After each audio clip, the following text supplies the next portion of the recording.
What's going on, people? It's me again, Fortraiture.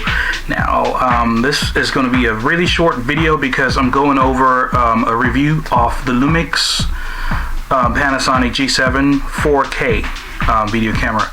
Trying to test the waters with the mirrorless world. I've been trying a whole lot. Well, I've been actually looking at multiple cameras. For example, the Sony A7 or A9, as well as the Panasonic GH5, I think it's called GH5. I'm a Nikon guy and I stand by it. Nothing against Canon people. I know there's a rivalry going on between Canon and Nikon, or Nikon, excuse me. I gotta correct myself because there's a lot of people out there that want you to pronounce it correctly. So anyway, this is not about which camera is better. I just picked this camera up and I thought I'd take it out for a spin. I went out, took a couple of shots, took a couple of B-rolls, as you know I love to do, and let's try and make this footage look like this footage, from regular flat profile to cinematic video.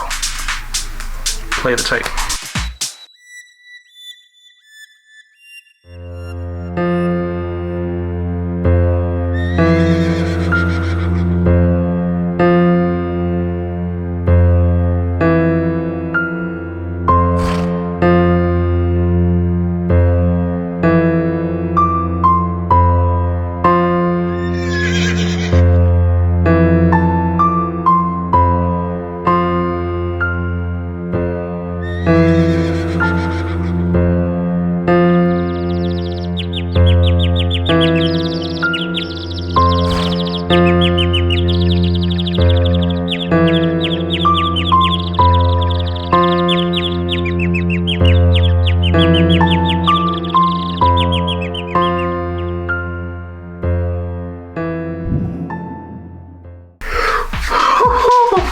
Hit the like button if you like the video, smash that subscribe button if you haven't already, and I will see you on the next video.